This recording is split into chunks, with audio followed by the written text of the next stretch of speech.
Hello, everybody, and welcome into the Jew and Gentile podcast. I am your host, Chris Katolka, and with me is none other than the sage himself, the Jewish sage, Mr. Steve Herzig. How are you, sir? I'm doing great, Chris, because we have a guest today. We do have a guest. We're going to get to our guest in a moment. Actually, she's a repeat guest. A repeat. They came back. I know. It's amazing. It says a lot, doesn't it? It's, in baseball, you don't know if you'll get a second hit. Well, we got one. All right. We're batting 500 or so, 1,000. I don't even know. All right. Well, listen, we got a great show lined up. We're ending Jonah chapter 4. We've got some great stuff in the news. But before we get to that, here we go.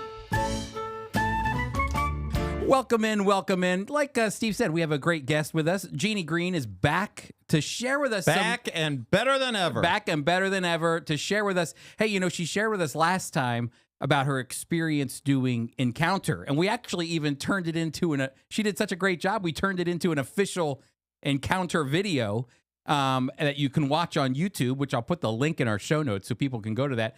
But now she's back to share another way that people can't believe she came back, Chris. I can't believe it.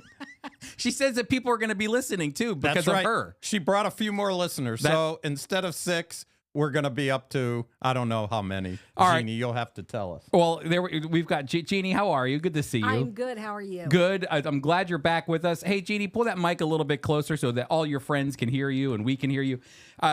Jeannie and her department that's headed by Amy Hansen, and Amy wanted to be here today, but she's under the weather. They asked us if they could come on the podcast to share about something very important happening at Friends of Israel. Isn't it interesting? She knew last week she knew she was going to be on the program, and of course, she got sick.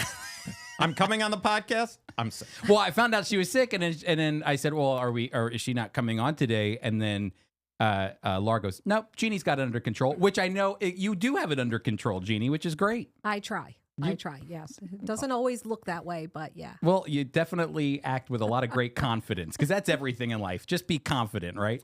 100%. Right. That's right. Well, why don't we start our show before we get into Jonah 4, before we get to our Did You Know? We're going to continue our Did You Know? But this podcast is sponsored by FOI Equip. Thank you, Steve. FOI Equip, where you can learn your Bible from a Jewish perspective. You can go to foiequip.org right now, because you're probably on your computer or on your tablet or on your cell phone and you're listening. Well, you can pause, go to foiequip.org, and you can sign up on our email list to get information on how you can participate in all of our classes learning the Bible from a Jewish perspective. And actually, Steve, we are in the middle of Zionism. Zionism. Oh, that word means it brings joy to some people's hearts, and then Zionism brings anger to other people's hearts. So 100%. So anyway, Paul Pierce is the one who's teaching that class right now, and Paul's got one more session. He did a great overview of Zionism, and I think it begs the question: have you ever wondered if you're a Zionist? With all that's kind of wrapped up in that term, I know I can proudly say I'm a Christian Zionist. Steve, I'm pretty confident as the Jewish sage, you're a Zionist. I am a Zionist. Zionist through and through. So anyway, if you're interested, okay, am I a Zionist? What does all that mean? I need you to come to Paul Pierce's class. You can go to foiequip.org. And then to round out our year, Steve, we have a special guest, David Brog, from the former executive director of CUFI, Christians United for Israel, talking about Christian Zionism. Yep. David Brog's Jewish man who knows about Friends of Israel, grew up in Margate, New Jersey. Oh, I didn't know he was from New Jersey. Oh, yeah. And he lives in Las Vegas now. He ran for Congress, actually. He didn't win the primary, but he ran. Yep, he tried. I think that's great, and he's conservative. Actually, Chris, I just read that there is a growing percentage of Jewish people who are conservative in their votes. It's still the minority, but it's a growing group. Yep. That I think still will be a minority for a while, but it's changing. The climate is changing. It is changing, and it's even changing for a lot of other demographics that typically would vote Democratic or moving into a Republican view as well. I think a good conversation for later, but there's a lot of ways that you can learn about Zionism. There's a lot of ways you can learn about the Jewishness of the Bible. by going to foiequip.org, the sponsor of the Jew and Gentile podcast. That's right. Let's get to Jeannie, though. We did our commercial. That's right. Commercial out of the way. Jeannie, welcome. Thank you for coming. Thank you. Okay, so we're talking actually about Giving Tuesday. So when you get fat and happy on Thanksgiving and you give thanks to God for everything that he's given to you, and you're full and you've got that tryptophan going through you, then you're supposed to stay awake so that you can go do Black Friday, which is, I guess at 12 o'clock at night, the stores stay open and it's like a bum rush. And you risk your life going out there to find a cheap TV or something. Do you ever do that, Jeannie? No. Me neither. Not Have you ever, even Chris? close. One time I went with a buddy to an outlet mall in Dallas, Texas when I was in seminary at 12 o'clock at night. And it was... What'd you buy? That's for young people I know, but... getting up at the crack of dawn. Well, What did you buy? I want to know what you bought. All right, well, I'm a sucker for Brooks Brothers shirts. And so if you're saying it's a young person thing, I'm an old person. And this is when I was in my 20s, not the 24. And so we went to see if there were any deals at the Brooks Brothers Were there outlet. any deals? I think I came home with a shirt or two. But it was nothing like those videos that you see where people are They're falling all over each other. trampling, fighting each other. It's not like that in Brooks Brothers when you buy an outlet shirt. So, but I did it once. But after you get done with your turkey, then you do your Good Friday, and then you do Cyber Monday, which means it's basically Black Friday that carries over into Monday, where you get all those cyber deals. At some point in our commercial style environment that we live in, where we're always looking to buy the next thing, at some point we have to say, okay, enough buying stuff. We got to give. And that's what Giving Tuesday is all about. So you got Thursday, Thanksgiving, Friday, buy all the stuff you want. Monday, buy all the stuff online. Tuesday, give online. And that's what we're going to talk about, ways that you can give online to the Friends of Israel. So maybe you can share with us our direction, our vision for Giving Tuesday this year. So like Chris said, every year we do some type of campaign for you to give back through the Friends of Israel. And last year we did baskets, and it was very well received. This year we decided that we wanted to do something with regard to youth. We had a survey that came across our desk that was pretty bleak. These were Christian children's in Christian families that had these beliefs that I'll just throw one of these things out, that 50% of the children that they surveyed, which were ages 13 to 17 in 26 countries, these weren't even U.S. citizens, these are 26 countries, 50% believe that Jesus did not raise from the dead. And that was, for me, mind-blowing. I grew up in a Christian family. It was a given. I knew that Jesus rose from the dead. These are Christian families with Christian kids families who don't even believe basically the essence of Christianity. Right. These are not our college-age children. These are younger, 13 to 17-year-old. They haven't even, we can't blame colleges for that. So what we looked at is across the world, we as Friends of Israel have children's camps that the children can go and they can learn about Jesus and be mentored by other Christians. And we're very excited about this. And you as believers that are listening to the podcast right now can donate to these camps. We have them in various areas. There are some in Israel.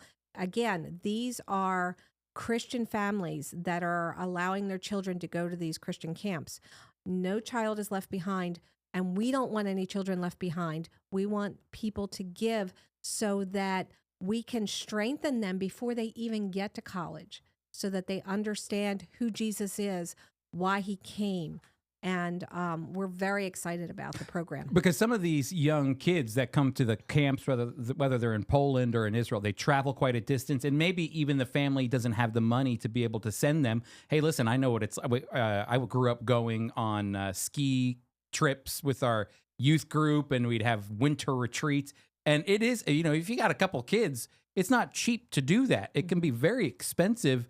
And so when you get into Poland, you get into Israel, maybe the parents don't have the money. They want to send their kids to these Christian camps so that they can learn the foundational truths of our faith.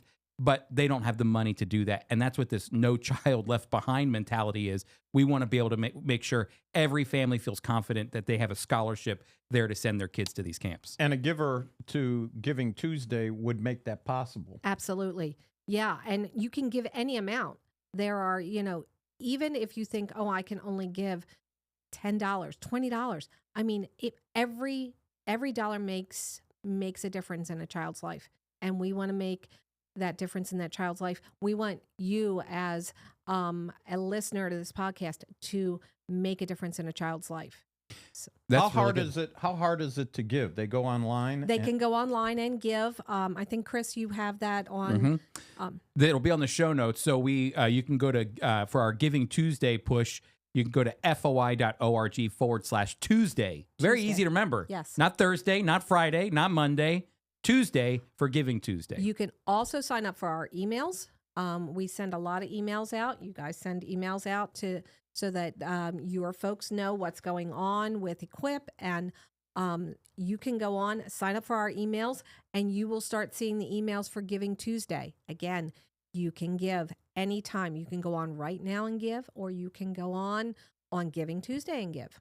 I just think this is so important, Steve, when you think about what Jeannie's saying, that we're not talking about kids who have grown up in a secular home or in an unbelieving family. These are kids that are being raised in Christian families, and they don't believe Jesus resurrected from the dead, which is the essentials of who we are as believers. Without the resurrection, Paul says means nothing. It's void.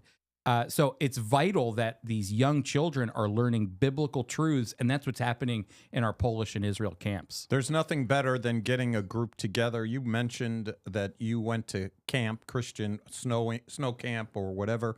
When you get together, the fellowship is great. The leadership has you together. You sit around, you learn, you grow, you make friendships. Yep. And we just think it's a great opportunity. And this, of course, is not limited to one country. We're talking about being able to give money when our donors give money. We're able to not only give in Israel, which we mentioned, but in Poland and even other places, Jeannie. That's correct, yes. Well, this is fantastic. So, Jeannie, thank you very much. This has been great. If you would like to give so that you can sponsor a child to go, or multiple children, to be able to go to camp, to ensure that they're going, they have a scholarship, as Jeannie said, no child left behind, I want to encourage you to go to FOI.org/Tuesday. We've made it very easy for you. FOI.org/Tuesday. Make your donation to help a child learn the truths of the scriptures and the truths about who Jesus, the Messiah, is. Jeannie, thank you so much. Oh, you're quite welcome. Thanks for inviting me. Well, all right. What a segue. I'm telling you, this is great because we're going right from giving to giving. Giving. Giving to giving. Only this time it's not called giving, it's called tzedakah. That's a very important word in Judaism. It's a very important word. It's righteous, loving kindness. That's tzedakah. I used to give tzedakah every time I went to Hebrew school, Sunday school. We had pushkes. Pushkes. Yeah. That's a little Hebrew with a little Yiddish. And we'll talk about that. Well, I revealed our Yiddish word, but you did it already. People are like, all right, I'm out. That's right. We just lost all the listeners. That's right. But that's hang okay. on. That's how we hook them to the end. The Yiddish word. That's right. But Did You Know has a segment on tzedakah. And Chris, tzedakah is rooted in the Torah. Mm-hmm. And that's really significant. Jewish people are commanded to give. Commanded. It's from God. And you could find passages in Deuteronomy and in Numbers which talk about, from a Christian point of view, here's that word, tithing. Yep, exactly. Tithing in the Christian church. Yes, you tithe. No, you tithe. You're writing about tithing right now. Yeah. You're really pouring your heart out into this IMG article for tithing. Yeah. I still haven't heard. I might have to rewrite it. Oh, really? It's horrible. My wife read the draft, and said, I'm interpreting what she said. It stinks. Wait, doesn't she have a nicer way of saying that, which is, what's your point? Yep, she said, what's your point? This time, when she read it, we've been married a long time. I took a look at her. I said, why do I even write at all? She says, I'm no, quitting. she said, give me all your credit cards. Give me all your, I don't want, you can't control the money anymore. Yeah. But tzedakah is big because it's big for God. But you know, Chris, that the rabbis say since after the temple was destroyed, so this is extra biblical, tzedakah will take away your sins. It encompasses all the commands. Mm-hmm. And it is as good as a sacrifice on Yom Kippur. Now, obviously, that's not biblical. That's what it's become. Well, listen to what Emily Stone, Did You Know? And Chris, I think we've sold 2 books so far that I know of. We're getting a lot We've out of sold this. I 2 know. books. I hope we meet Emily Stone at some point. Emily, we'd love to meet you. This is really well done. But did you know, while one unfortunate Jewish stereotype is the age-old image of Cheapy the Jew. That's what it says here. Emily tells us, Cheapy the Jew, the truth is that the Jewish law obligates the chosen tribe to donate money to charitable causes. This act of giving is called tzedakah, which is righteousness. Actually, righteousness, tzaddik, it means righteous, and then loving kindness. Chesed, which is where we send people on chesed to Israel. Israel, that's right. That's right. That means loving kindness. Exactly. Some Talmudic rabbis and sages assert that tzedakah is the highest commandment of all, the energy equivalent to all other commandments combined, Chris. That's amazing. One-stop righteousness. That's right. There you go. Maimonides devoted some serious parchment. I like that. I know. I love the way she writes. In his Mishnah Torah to instructions regarding laws concerning gifts for the poor.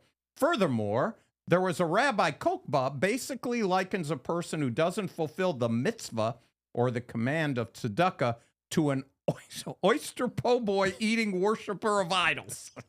So here it is, tzedakah. And Chris, we actually have a tzedakah can. That's right, a box. A box. That's right. Which is where we get our Yiddish word. I'm not going to say it. Don't say it anymore. I know. I'm not going to say it, but I'll hold it up. Hold it up. Hold it up. Tell me if you could see it on the... That's good. Yeah, Yep. we can see it. That's if you're watching on YouTube or Facebook, there you go. Hold it up right there. Put it on top of your cup there. I think people will... There we go. So that's a tzedakah box, essentially. And that one's for JNF. That's a very popular one, Jewish National Fund. Very popular. You raise a lot of money that way. I can remember growing up, I don't think there's a home synagogue or school, Hebrew school, the one or the other or all three, that doesn't have a box where you collect money and then use it for a particular thing. Mm-hmm. Today, amongst Jewish people, it's not just used for synagogues or for JNF. It's used for cancer funds,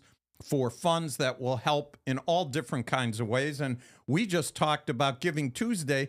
If they start putting their, we can't ask for coins. That's not, No. Start putting away, since we only have about 2 weeks, put away your dollars. Instead of going to Starbucks, take your $5 or $10. I don't know. What do people spend at a Starbucks? Do you go to think Starbucks? it's over 5. Oh, it's No. got to be. I haven't been to a Starbucks Oh, in a man. long time. Yeah, you could easily spend $8 on a drink there. All I right, feel. so yeah. so at least take a fast from Starbucks and put the money in a little container, and then on Giving Tuesday, you can send it to Friends of Israel, and we'll make sure it goes for the camps. You know, people don't... Tzedakah, righteous, loving kindness. Isn't that what we're asking for Giving Tuesday? You know, when we look at this tzedakah box too, that you know has a picture of the land of Israel on it, and it tells you what the money's going to go to as you put your money in there every time. You know, families would have these in their homes, and like you said, synagogues.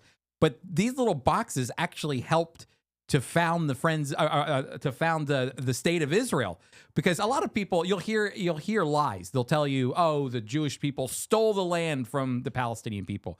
Well, actually, they bought the land from the Arab people who owned it at that time. Supposedly, have I got a deal for you in the desert with no water, with nothing growing? Such a deal. I know, at a prime price they I'll would give sell it them to you for twice what it's valued at. malaria-infested property. That's It's all right, yours, that's right. buddy. Take it. But what would happen is Jewish people in the diaspora would fill up their little tzedakah boxes with money, and then that money would actually go to help buy the land. So they weren't stealing the land; they were actually buying it, and they were were actually buying it at a premium price.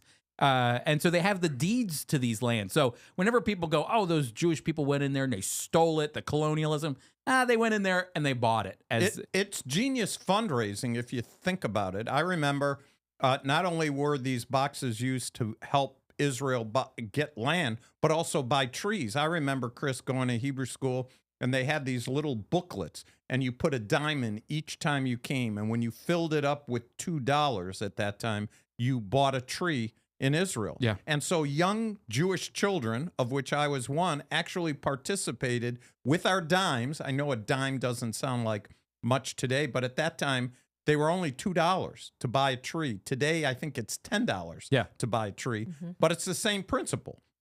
And so you give tzedakah, righteous, loving kindness. It's a great word. It's a great word. So this Tuesday, you can do your tzedakah on Giving Tuesday, right? Next Tuesday. Oh, sorry. Next Tuesday. That's right. We're asking 2 weeks to abstain from your special little coffee with the little cream that makes little. I don't know. How do they do that? I don't even know. It makes little some sort of image on the coffee. Well, it's crazy. Bypass it for 2 weeks and give some righteous, loving kindness. I saw a meme online that Elon Musk posted, because I don't know if you know, he's bought Twitter and he's upending everything, and apparently you have to pay money. Everybody hates him, right? I don't know what the deal is, but in Twitter you have these little marks that let you know you're a famous person or someone, you're the real George Clooney. I don't know. You're the real guy. You're not some fake account. And so you have to pay for that little check mark, And so I think it was $5 a month or whatever. Well, he was going to make it $20 a month, and then everyone complained. He goes, all right, fine, $8 a month. And people were still complaining. And so he made this meme of some guy buying a very expensive $8 Starbucks cup of coffee, and he's all excited. And then, the check mark, and the guy's weeping that he has to spend $8 to have it for the month. So it's everybody compares a Starbucks drink to having to spend a few bucks. But all that to say, this is nothing like a Starbucks drink. What we're asking you to do goes much further. It's for the spiritual growth of believers all around the world, young adults. That's Giving Tuesday by going to foi.org/Tuesday. Steve, that was a great one. That was a great Did You Know? Did you know? Boy, I'm telling you that, Emily, maybe we'll double her sales through this. Go from 2 to 4. Exactly. All right, Steve. So we're wrapping up our Jonah series. We've not even talked about what we're going to do next. It'll have to be a surprise. We don't know. I know. We're going to have no clue. I know. We'll have to have a Which is par for the course for us. It is. It is. But we're going to end Jonah chapter 4 here. And so, Steve, I'm going to let you take it away, because I love the way Jonah opens up this section in chapter 4. So Jewish. So Jewish. Chutzpah. I could say that. But it displeased Jonah exceedingly. So he became angry. Yep. Why is Jonah angry? Chapter 4, he should have left enough alone. Chapter 3 was the way the book, from a human point of view, he had a mission. He was reluctant to go. God directed him. First Jewish submarine under the water for 3 days. Comes to the land of Nineveh. A people horrible. He hated them. Horrible. But he preaches to them, and they repent. And what a great ending. But no, it doesn't end that way. Because this story really isn't about the Ninevites. This book is really about Jonah. Yes, exactly. I had mentioned this before last week when we were saying if Jonah had done what he was supposed to do, this book would be 1 chapter long. But God calls, I answer, and what's our Yiddish word? Fartik. Let it happen. Yeah. Gotta be careful. Fartik. Zygazun. Live and be well. Okay. That's right. So, but Jonah, this whole thing, Jonah 1, about Jonah. Jonah 2, about Jonah. Jonah 3 does what God told him to do. Jonah 4, back to Jonah. And he's angry. He's angry. Can I say something? There's a reason Jonah's angry, too. And I actually love the reason that Jonah is angry. He's angry because he is confident in the God that he knows and loves and worships. He's confident in him. He is so confident that God would forgive the most wicked, despicable, vile people. The people that we would go, there's no way that God could ever forgive them. They're unforgivable. I'm sure there are a lot of people that would feel that way. An equivalent would be the Nazis, and what they did to the Jewish people. Just, there's no way there's redemption. There's no way there's forgiveness for them. And honestly, that's probably the way Jonah felt, but he was actually confident in the character and nature of who God was, that it compelled him to go the other direction. The reason he went in the other direction instead of obeying God was because he knew who God was. 100%, Chris. And if you think about it, Jonah was called to go to the Gentiles. The gospel went first to the Jewish people, and there was a little, I would say, hesitation on the part of the Jewish believers with Gentiles. The Bible doesn't have a problem. There are examples of Gentiles who adopt the living God, the God of Abraham, Isaac, and Jacob. But if you think about it, Romans said he is not the God of the Jews only. Yes, the God of the Gentiles also. Romans chapter 3. Mm-hmm. I think Jonah gives us that indication. And it's interesting because the next verse, so we know literally Jonah is a believer. There's some people don't think Jonah is a believer. He's a disobedient, I can't even say out of touch, because he's talking to the Lord throughout this book, and the Lord's talking to him. Yeah, exactly. So, in fact, and he knew right away when he was out on that boat, he goes, "It's me. It's over, guys. Throw me over." That's right. God's out for me. Just, So it says in verse 2, he prayed to the Lord and said, "Ah, Lord. Ah," I like that. "Ah. Ah, Lord, was not this what I said when I was still in my country? Didn't I tell you? I knew you would do this."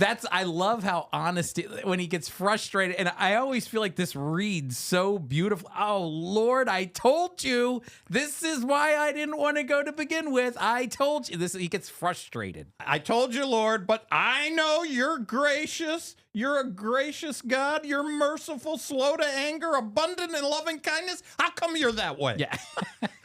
I can't take it. Well, this is actually one of my favorite verses too, Steve. It actually comes from Exodus 34, 6 and 7, when Moses is, God's about to pass before Moses, and Moses says, "Show me your glory. I want to see you, God." And then as Moses he goes, "I can't show you my face, or else I'll consume you in my holiness, but I can show you my backside." And as God is passing before Moses, in the cleft of the rock, and he's going to show him that little part of himself, which is radically going to change Moses. He also describes who he is on Mount Sinai. And he says this in Exodus chapter 34, 6 and 7. He says, "Then the Lord passed before Moses, proclaiming, the Lord, the compassionate and gracious God, slow to anger, abounding in love and faithfulness, maintaining love to thousands, and forgiving wickedness, rebellion, and sin. Yet he does not leave the guilty unpunished." And basically, Jonah is taking that passage and copying and pasting it and sticking it here because he knew, he read the Bible. He knew the Bible. He knew who God was. He practically is quoting from Exodus 34, 6 and 7 when he says, "I knew you were going to do this because I know who you told us you are. You're compassionate and gracious and merciful and forgiving and all the rest." And that was enough to send Jonah in the other direction. Chris, have you ever heard the modern idiom today, "Kill me now"? Yeah. Well, yeah. Jonah, the Jewish people invented that. Look what it says. Look what it says in verse 3. "Therefore," after he said all that, I knew you would do this. I knew it. You're merciful. You're abundant. I told you this would happen. "Therefore, O Lord, please take my life from me. It's better for me to die than to live. Kill me now." Yeah, take me now. Kill me now. And so when we think of chapter 4, it's interesting that in chapter 4, 4 times it says God prepared. God prepared. We talked about this already with the fish. He's on the boat, but God's preparing the great fish. And there's 4 instances. One in chapter 1 and verse 17, that's the fish. Then we have the plant in chapter 4 and verse 6. So I read a commentator, I won't tell you who it is. He said that Jonah was like the first RV guy. He said after this message, he goes to the RV park and sits in his RV, and and looks over the city a safe distance, I don't either hoping for or watching, this really isn't going to work. They're going to sin. He's watching to see what happens. But I wonder too, Chris, why did Jonah say, kill me now? Have you ever been spent? Amy, I have your boss in my head. But Jeannie, Yeah. You work with horses. You have your own horse. You take care of a household, your husband, that alone, taking care of your husband, that could drain you. But when you're weak physically, remember what he's done. He's walked 3 days. He's the submarine, 3 days in the belly of the fish. He's had a long, hard time. He's drained physically. He's tired. At the end of his mission, because of his attitude to the Ninevites, have you ever been so tired where you just said, kill me now? Oh, absolutely. Yeah. You raise a family and stuff. Yeah, absolutely. That's my joke, is that the 4 horsemen of the apocalypse, at the end of the day. You got to explain that, Chris. Well, I always joke with people that I have 4 kids and they're the 4 horsemen of the apocalypse. And, there's always, there's dominion all the time. That's one of the horsemen. I'm always pushing these kids away from one another. There's a fight for dominion. There's a famine in the Katolka household all the time because I've got no food. They eat me out of house and home. There's pestilence in the land because these kids, I send them to school. I never went to the doctor, and now they come back from school and they bring all these diseases. And this is even before COVID. I was, on antibiotics all the time because what these kids are bringing home. And then finally, the last horseman is death. and I always say, at the end of the day, at 9 o'clock, 10 o'clock at night, these kids are still moving around. They can't get to sleep. And you just go, Lord, take me now, end this thing now. Take me, Lord. So we can empathize with Jonah at least a little bit. So there he is. And it says, Jonah went out of the city, sat on the east side of the city. There he made himself a shelter. So he has his RV, as this commentator said. He's sitting out there in the shade till he might see what would become of the city. And then God prepared a plant. And the kind of plant that commentators, most of them say, is a vine-like plant, a gourd, some say, where it grows, and it would grow over the shack that he built, because the live plant would be a great shield, a better shield than the shack itself. It's cooler. So he's under like a tree, leaves. And God prepared this and gave it to him. So think of how he first tells God, I already know you're gracious, you're merciful. And so God says, yeah, I'm going to show you how gracious and merciful I am. Well, can I say, too, this is oftentimes associated, the idea of providing shade. And as you sit, in the hot sun when you're working all day and you're tired and, you come in, you just want to, take a siesta under the shade. It's the same concept. There's a lot of biblical attribution to the idea of, even like kingdom mentality. One day we'll sit under our, in the shade, the idea of the rest that comes with it. Well, here's Jonah's moment to rest. He's providing the moment to finally, like you said, the RV park, to finally rest. He's got his shade. He did his job. He's frustrated, though. He did his job, and then God provides him with this plant. It's pretty cool. Yeah, that's exactly right. That he's got it. But then it's interesting because in verse 7 it says, but as the morning dawned and the next day, God prepared a worm. So now we had a fish he prepared, a plant he prepared, and now he's preparing a worm. Only God could do stuff like this, and it damaged the plant that it withered. And it happened when the sun arose that God prepared, there it is again, a vehement east wind. And the sun beat on Jonah's head so that he grew faint. Then he wished death for himself. This is again, kill me now. Now I really want to die. It's hot in here. I'm dead. I'm dying. Oh, and my family. I tell you about Jewish people in the heat. We go down to Florida. We go down to Arizona. It's freezing where we came from. But you should know about the heat. I was going to say, we got to get Jonah some counseling here or something. Yeah. I mean, you can find him a Christian counselor to talk to about his life. But it's interesting because the sun is baking down on him. And it said when the sun arose, God provided us another provision, the scorched east wind. and the sun blazed on Jonah's head so that he grew faint. And of course, he wanted to die again. It would have been better for me to die than to live, he said. But Jonah said to God, this is where God's going to speak into Jonah's life. Is it right for you to be angry about the plant? It is, he said, and I'm so angry, I wish I were dead. It's Very extreme. Picture Phoenix, Arizona in August. Yeah, exactly. So it's hot. Yep. And you got this nice little shade that's been provided. You feel pretty good. What did Jonah do to get it? Nothing. Yeah. Nothing. Bupkis.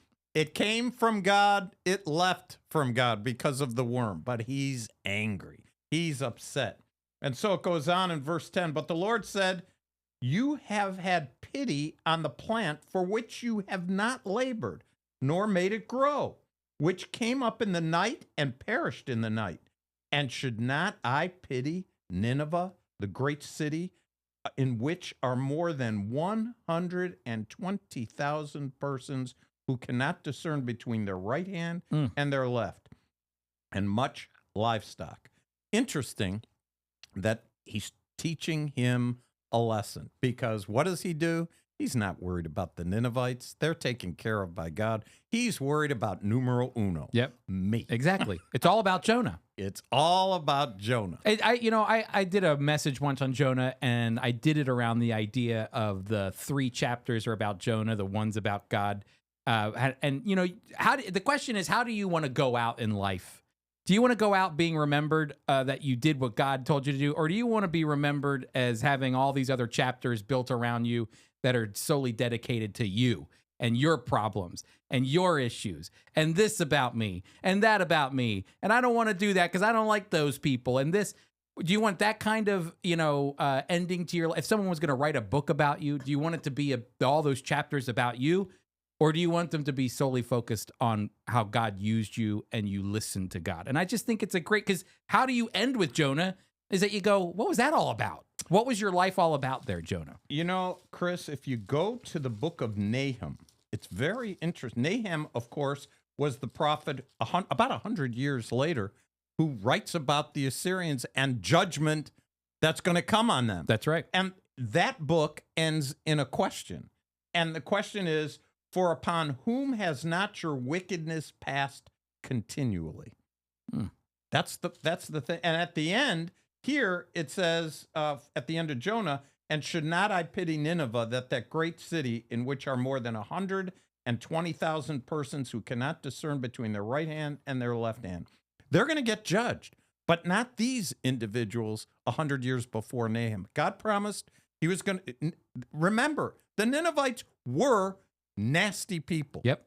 They were all sinners, I know that, but they carried it out horrible ways, and they're going to be judged. Jonah was chosen by God to go preach that message, repent, and these Assyrians do. God is going to judge Assyria, but it's 100 years later through the prophet Nahum. Can we go back, because I feel like we're living in a culture right now where just as God said that the Ninevites can't tell their right hand from their left hand, I feel like we're living in a culture right now where our culture can't tell its right hand from its left hand. It can't tell the difference between a man or a woman. It can't even give a definition to a gender, which seems like the most basic of answers possible. And so you just sit there and you wonder, God, you can get angry at the culture, which is exactly what Jonah did. He was angry at the Ninevites and the culture of the Ninevites and all that the Ninevites stood for. But it's interesting because, of course, God was angry. He was going to judge them. But it's also interesting because he had pity on them. And, I think that should change. I think God wanted Jonah to have the same spirit he has, which is not, God's going to judge, but he has pity. Shouldn't we have pity? I'm not angry at the culture. God never said in the Bible that our culture would just merge into our beliefs as followers of the Lord and biblical. In fact, the opposite. Exactly. We're strangers and pilgrims. That's right. Narrow is the way, not wide. And so it's just interesting because it shows for God so loved the world. The idea that he even for the most wicked people who can't tell their right hand from their left hand, God still has pity. And maybe we should be changing our attitude toward the culture that surrounds us that's not going away. It's not going to disappear. We're not going back to the 1950s. We're not going to be, going back to old ways. We have to understand that as Christians, if we're biblical, we're always going to be against the stream. We're going against the cultural, going against the grain. But the reality is that we shouldn't be angry at unbelievers. We should have pity on them as God has and love pity. them. It brings me back to a story about a pastor who was involved in a denomination, and they were, this is back in the 50s and 60s, and, everybody went to church with the men wore ties and jackets and suits, and the ladies had hats and dresses and all that. And this was in California, and people were coming. God was moving, only they were coming, and they didn't know the Christian culture. And so the pastor had trouble with the denomination because he was welcoming these people who didn't look like the other congregants. Mm-hmm. And what happened is finally he just said, you know what? I understand where you're at. I'm just going to leave and start a different work. And my emphasis is going to be come as you are. And that's exactly what happened. And that movement swept not just in Southern California, but around the world, because the vision is not we want people to be like we are. Christian culture is a great culture, and I think it's significant. But we can do the same thing Jewish people do, which is, you got to fit into our mold in order to get into this way of life. That's right. And so, look, we have to be not accommodating to the culture. No. We have to be welcoming to the people. Yes. And instruct them. I remember when I first came with Friends of Israel, David Levy, who's still around. Is this your beard?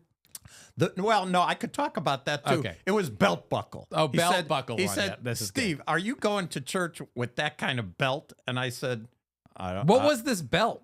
It was too wide for David. Like the whole belt was wide, or the buckle, belt, the buckle. It's like a yeah. Texas. He went up and down, looked at me, and just said, "Ay, ay, ay, ay, ay, ay, ay." It's all these years later, I still don't dress like. I mean, he is sharp. I mean, impeccable in his dress and his taste. I think God demonstrates through me. He takes anybody.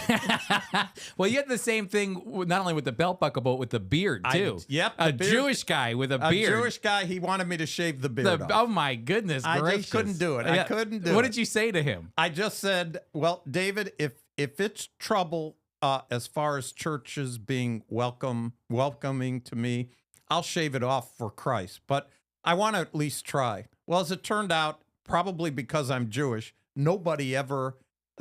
In fact, didn't somebody think you were the Antichrist because you had a beard?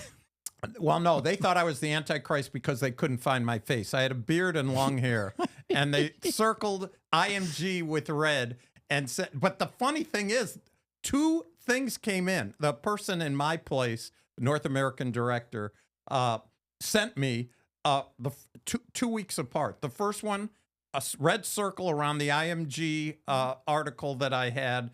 It said Antichrist. and then 2 weeks later, the same picture. They started supporting Steve Herzog because he looks like a nice guy. It's a true story. Oh, the Antichrist.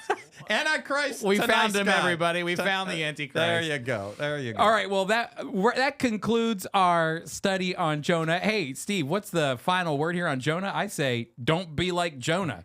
Well, Follow God's will. I'd say don't be like Jonah's attitude, but have the message of Jonah. Yes. He preached the good news, and it was good news to the Ninevites. And he did have a relationship with God, and he did talk to God. There's some positive things that Jonah did, and it just shows, number one, God isn't finished with any of us, even when we go our own way. He calls us back. And I think that's important. And Jonah never stopped talking to God. He never stopped talking. It's not a great way he talked to God, but kill me now. But nonetheless, he talked to God. Kill me now. Please, kill me now. All right. Is anything okay? Is anything okay? All right, Steve, what's going on in the news? Well, I have to laugh, Chris. We know there was an election. I know you've talked a little bit about that. Bibi Netanyahu got 31 seats in Likud. we already talked about that. And the religious groups, 4 of them, really got a lot of seats in the Knesset. And so now comes the negotiations. Mm-hmm. They all want certain ministry heads. And the headline to the Jerusalem Post article I have in front of me, which is in the, you'll send them During people, the show notes, yeah. They have the link notes. Religious-Zionist rabbi to Smotrich demand defense ministry. So Zionist rabbis want the defense ministry. Yeah. This is hilarious to me. Well, it's funny because what's funny is Smotrich, Betriel Smotrich, who is going to be in political power. Let's talk about his history serving in the Israeli army, Steve. That's a big one. Well, the funny thing, it says... So they want him to be the defense minister. That's what they're shooting for, but it says here, Netanyahu reportedly does not want him as defense minister, as Likud has 2 highly qualified candidates, and they're named. While Smotrich served in the IDF for 16 months, it was in a non-combat role and has little experience otherwise. The blind leading the defense. It's hilarious. Well, this is what happens when you basically have Netanyahu's party, like you said, 31, 32 seats, and then all of a sudden you have everybody else is religious. They're all religious. Can you imagine?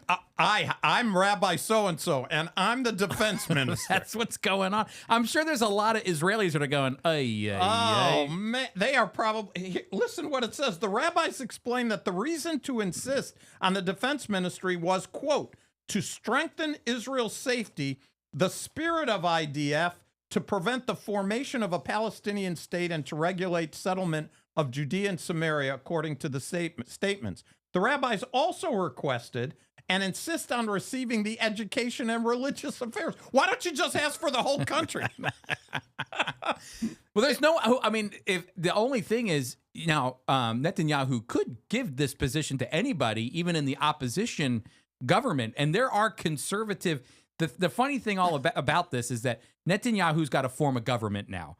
Everybody who's on Netanyahu's side is all religious and very conservative people. Okay, he has other conservative parties that he can tap into, but they're in the opposition side because they're secular and they want nothing to do with the religious. They would probably make good defense ministers, finance ministers. They're over there, but they want nothing to do, probably want nothing to do with this. And I'm going to tell you, everyone's laughing at the fact that these religious rabbis and politicians are instead of waiting for Netanyahu to come to them, they're going to Netanyahu and saying, this is what we want. And actually, they have the political power to do it because they can say to him, well, guess what? If you don't make me your defense minister, my party is out. Then he can't form a government. That's right. They know where the power is. So. Chris, that's why there's been 4 elections in 5 years. Yeah. That's exactly why. They get a party together. Look, when Bennett was in, he had 7 seats. He put together a coalition. We're done. Yeah, 1 year. 1 over. year. We're done. Can you go back? You have a great little insight into. You've always wondered, okay, how are you going to rebuild a temple in Jerusalem? How are you going to have certain prophetic biblical events take place when the government is predominantly secular in many ways? And honestly, when you think about rebuilding a temple in Jerusalem, most Israelis, if they're not religious, go, that's crazy. I mean, what are you guys are going back to the ancient days? No way. We're 21st century people. But now all of a sudden we got a different government today. Chris, from the time I was saved and started to read prophecy, I've always believed that the temple's going to be rebuilt. I believe the Antichrist is going to set himself and be the abomination of desolation. But I always wondered, really up until relatively recent, I've always wondered, everybody I know in Israel who is not Orthodox, which is a small percentage of people, exactly as you said, when they think of the Temple Mount, no, we're not. It's too hot of an issue. Not even that. They have no. Why? Why? I mean, why? They don't even think like that. Moshe Dayan just said, let the Muslims, the imams, go on the Temple Mount, sei gesund. We don't need World War III. Let them run it. And that's kind of been the attitude. That was after the 6-Day War when after, people thought this is it. They're going to tear that Dome of the Rock down. He just said, do what you want. We'll take care of the safety around the perimeter, but do what you want. Now, Chris, once this happened, it's at least giving me an indication. I can't be specific. I'm not speculating. I know there'll be a temple. I'm saying now there's a pathway. You can see a pathway. I could see the pathway that now the religious are growing. 65 seats. Likud isn't really religious, but they're wooing the religious group. No. It used to be 61. Now there's 65 if he does it. And we're seeing, wait a minute, there could be, even with a majority of Israelis who are more secular, from a governmental point of view, they could demand a temple. Well, it should be noted that Ben Gvir, who is the head of the Religious-Zionist party, who's a very controversial figure himself, he actually has 5 points, and I was mentioning them to you that he wants to bring to the Israeli government. One is he wants to infuse Orthodox Judaism into the regular ways of all Israelis' lives. Okay, that's big because it's huge. That's not the way most Israelis think, and he's Orthodox, so he wants to take what he believes and make it a part of the culture. The next one, Steve, which fits into what you're saying, is he wants to let Jewish people go to the top of the Temple Mount to worship. He believes they should have the freedom to do that. I'll tell you this right now. It didn't work out well for Ariel. Ariel Sharon goes to the top and boom, we've got an intifada. So, exactly. And he's trying to make it law to go up there. He wants to infuse Orthodox Judaism into education. He wants to keep women away from the Western Wall. There are a lot of these, like, you don't realize it, but the things that, like you said, he's kind of creating a pathway for this perspective. And another thing to see, too, is not only that, but the nations are aligning, as we're going to look at here in a moment with our next news article. But how weird is it that Russia and Turkey and Iran are all working together, and now we see this next news item. Hey, what a segue. Let's say you get a Orthodox Jewish person with no experience. He's in charge of defense. What are they facing? 400 seconds. That's the headline. 400 seconds to Tel Aviv. Iranian media publishes Hebrew hypersonic missile threat. 400 seconds. About 6.5 minutes. From Tehran to Tel Aviv. A 3,800 mile an hour missile that can go up into the atmosphere, that could come down. It's not on a predetermined course, and its primary purpose is to take out defenses. Mm-hmm. Okay, let's look. I'm hyperbole here. Hey, we got this Orthodox guy. Sorry, I'm praying right now.